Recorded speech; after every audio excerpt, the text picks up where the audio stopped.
Orale Raza, welcome to the Alma Latina program. Your host Lowrider Louie, and I have on the air also Ricardo Cortez, aka Tijuana Rick. Welcome, Ricardo. Hey, how's it going? Thanks for having me on. Yeah, we're listening to Lowrider in the background. How many times have you heard that jam by War? And that was one of the first CDs my dad gave me, actually. So, yeah, you know, and that was one of the tunes that, wow, I was like, they were singing about us. You know, when I remember when it came out, you know, it was like a big deal because, you know, the Lowrider music back then, back in the day in the 70s was huge, and it was going, you know, strong. So, but your dad gave you the song. That's even cooler, man. Yeah, he. I think I was like 12 or 13 when I was really starting to get into lowriders, and he was like, "Hey, you need to check out this CD by War. You know, look at track 3. It's Lowrider." And I was like, "Oh man, they actually had a theme song for this whole culture." You know what I mean? Which was, you know, mind blowing as a young little Chicano kid. And he also gave me my first lowrider magazine, which was a street low magazine. So my dad's been pretty much, you know, kind of pushing me towards this direction for a really long time. You know, he might not know it, but, you know, he knows now. Hey, well, again, welcome, Ricardo, to the airways here of our little Pulgarcito, a little station here, but poderoso, you know, because we've got listeners tuned in from all over Central Califas through across now because we're streaming. There's listeners all over, man. So, you know, welcome, and I want to formally introduce my guest today on today's program. Ricardo Cortez, aka Tijuana Rick, and I'm going to ask you about that nickname too, because that's important as well. But we're going to be talking today about his work and his community work, his community art. You identify. Why is that, Ricardo? You know, that's got a significant, you know, meaning. So why Chicano artists? Yeah, well, first of all, thank you for having me on. I really appreciate the time. But being a Chicano artist is important to label myself, especially among, you know, hundreds of thousands of artists that are out there currently. I feel it's a sense of pride to carry that label as part of the artwork that I create. So standing out, kind of separating myself, but also incorporating myself into a larger group of other people that call themselves Chicano artists, that take pride in their heritage, and incorporating that subject matter and that theme into their artwork. That's hugely important to me, and it's where I get a lot of my inspiration as well. Yeah. So, Rick, the background that I understand you have includes digital art and graphic design. Man, that's pretty heavy duty. Is it? But what does that bring, or what does that even you know, mean or include? Yeah, so I mean, if we take it way back, I was always creative as a kid. I was always getting into painting and drawing, taking things apart. You know, finding an old VCR and seeing how it worked. And my parents saw that and really nurtured that at a really young age. And so moving into high school and then into college, I found myself gravitating more towards the arts. So I went in trying to be an engineer because I thought, you know, I'm really good at taking things apart and problem solving, so maybe engineering is the way to go. But it didn't turn out to be the case.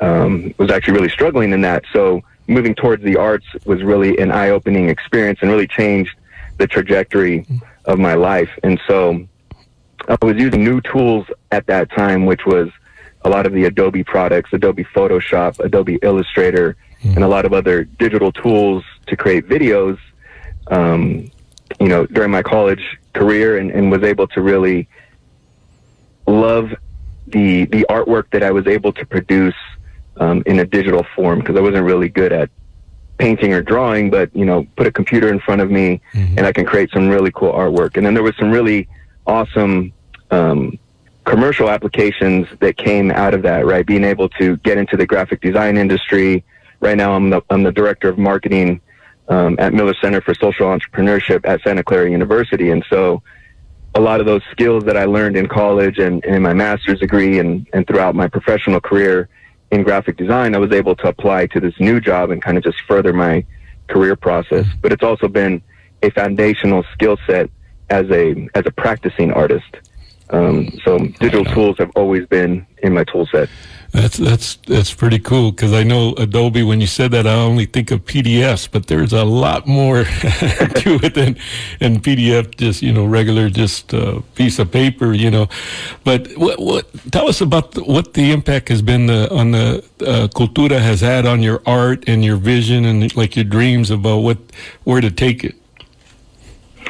Yeah, so I mean, growing up in San Jose, just knowing the history of the lowrider culture in San Jose and how it started and how it was so innovative in the 1970s that really propelled lowriding all over the world.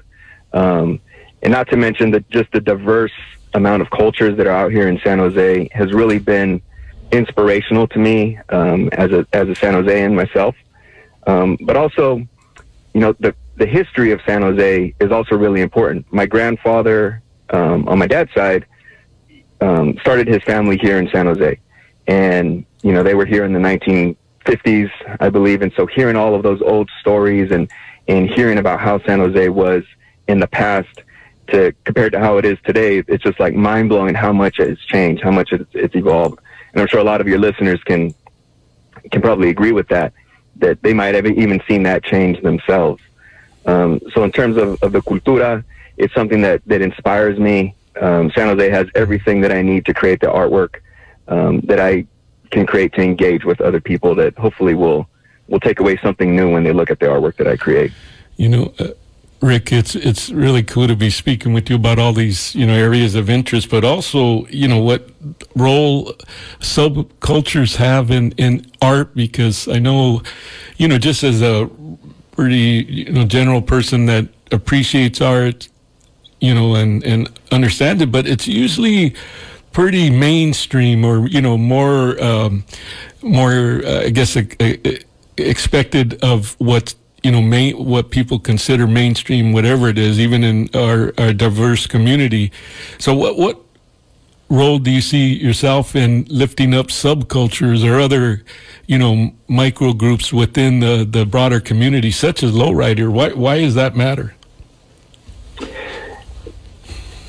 Being a new media artist, which is an artist that uses technology as their main tool set to create artwork, I sit in a really unique position where I'm embedded in this lowrider community here in San Jose.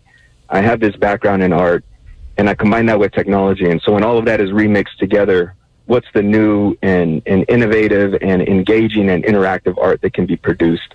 And by creating that type of artwork, it really amplifies or puts a spotlight on this rich lowrider community, this rich lowrider culture that we have, and really uplifts, like you said, this subculture, if you will, that really, I mean, I would almost argue it's not even a subculture anymore. It's so mainstream at this point. It was in the Super Bowl, right. Which is like the biggest stage.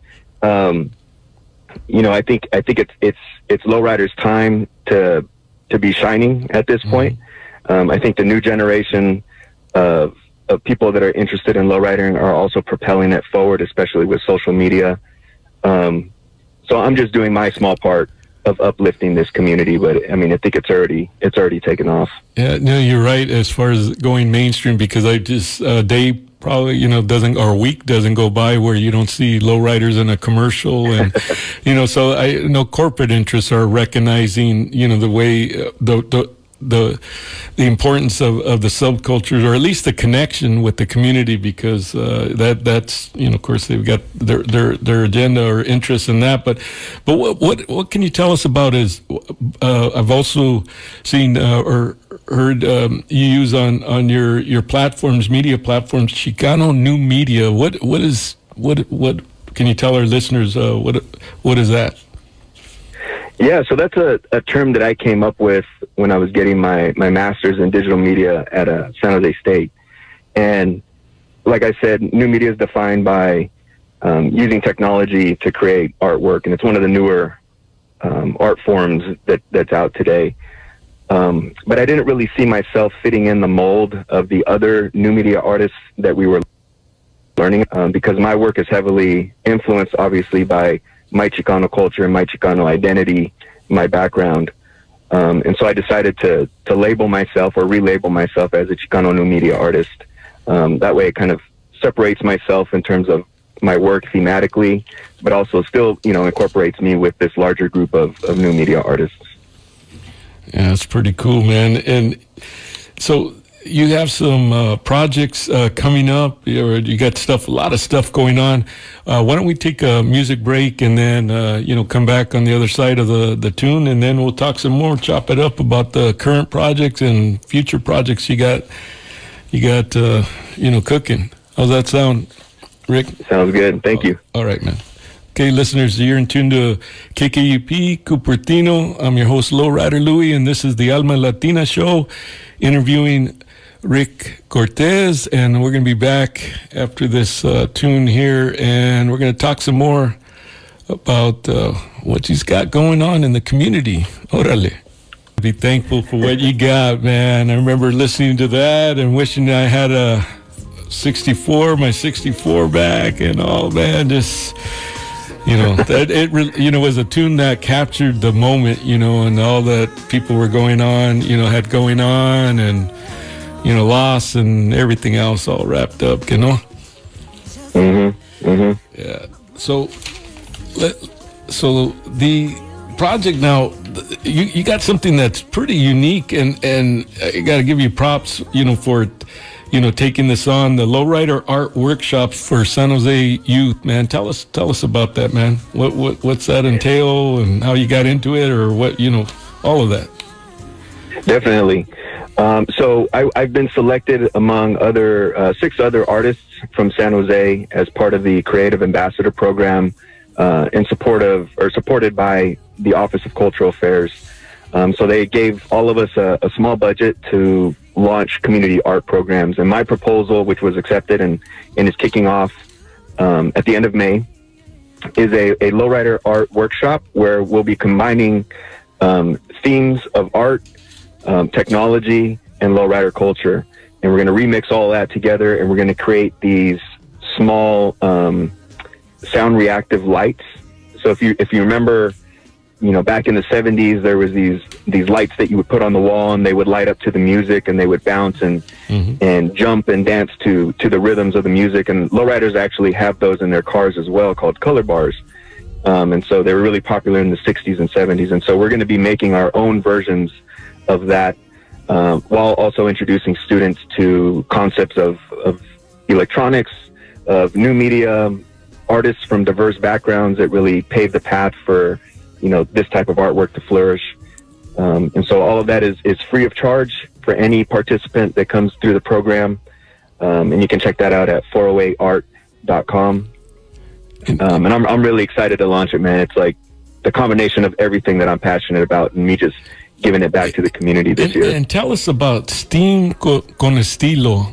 That caught my eye too, because what does steam mean? And well, of course, con estilo, man. What is all that mean? So so that's almost like the tagline for this program. STEAM education it's the future. It's how students are learning. It's how industry is going to progress, and students that really flourish with STEAM education, which is hands-on learning through science, technology, engineering, art, and math. Mix that with lowrider culture and give it some estilo, and we're going to make some really cool artwork with that. And so everything that I'm teaching is geared for adolescents 12 through 17. And so nothing is going to be super complicated, and it's going to be concepts that are present in our everyday lives. I mean, if you look at the phones that we carry, and you can understand how those things work, that's STEAM education in action right there. Wow. And so, so what I'm doing is really just a cool introduction, a way to get students interested, also through the theme of lowriding. Yeah, creating sound reactive artwork with a lowrider twist. Orale. Hey, so is there a deadline, Rick, for this workshop? So I'm hosting a series of 10 workshops. Participants only have to participate in one workshop. It's about a 4-hour time commitment on a Saturday.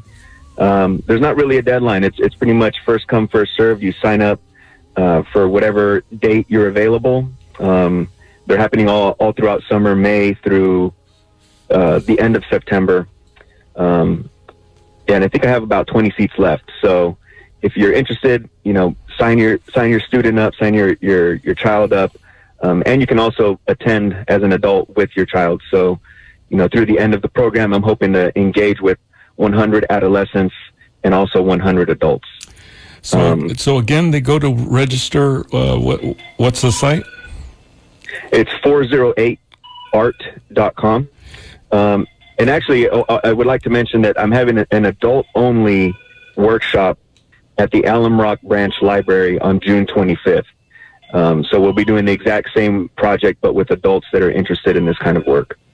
You've got another project that you're working on that I want to be sure to get the listeners to hear about, and that involves old lowrider magazines, old cruising magazines, barrio magazines, I guess. Why don't you tell us about it?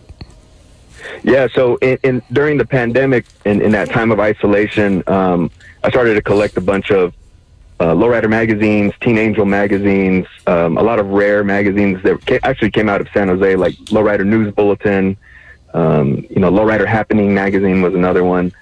And I've started to digitize those and put those online for free so people can read them, so they have open access to these rare and vintage magazines that really, are only found in like people's garages. And so what I'm trying to do is give a new audience, a new generation, to be able to appreciate these magazines and really see our history documented in print, but just in a digital form. So if you go to lowriderfever.com, you can see the magazines that I've scanned so far. You can check those out online. All right, Rick, well, thank you for your time and all that you're doing for the community. And just want to, ask you, at least leave the door, the radio door here open again to give us an update when, you got some time, a couple months from now, give us an update on how the project's going, the Lowrider Art Workshop and any other projects you got going on to give us an update. How's that sound, man? Thank you. Yeah, I appreciate it. Thank you so much. All right, Wes, one more time, if people are interested, they got youth from 12 to 17 that are interested in the Lowrider Art Workshop for San Jose youth. They can go to 408art.com, and that's art, A-R-T, so 408art.com to sign up and get more information. And for more information about what you got going on, where can they go to get more information, the listeners, Rick? Yeah, they can email me at lowriderartist@gmail.com. Lowrider Fever has my contact information, and as well as 408art.com. And so those are the primary three places to get a hold of me. Or on Instagram, Tijuana Rick Art has all of the artwork that I've been producing lately. So, Tijuana Rick, I got to ask you about that because, TJ Nights was a big deal, even for us up here in the north there. I mean, I remember, rolling down to TJ, to Puerto, what do you call it? What was that? There was a couple of ports, Puerto Nuevo and then Rosarito and all those places there. But yeah. Tell us, how'd you get that placazo, Tijuana Rick? Well, it does come from, some crazy experiences that I had while in Tijuana, actually, with some buddies from college. But I do remember also listening to KKUP and hearing names like Johnny Cosmic and other, cool combinations of names. And so I decided to kind of create an artist moniker to use, when creating my artwork, so they would kind of separate myself from my daily life. But that then, kind of stuck and became the identifier, and people now recognize it, which is pretty cool. That's right. I dig it. Tijuana Rick. Orale, Ricardo Cortez, thank you again, and look forward to having you back here on the Alma Latina show. Thanks again. Thank you. Orale.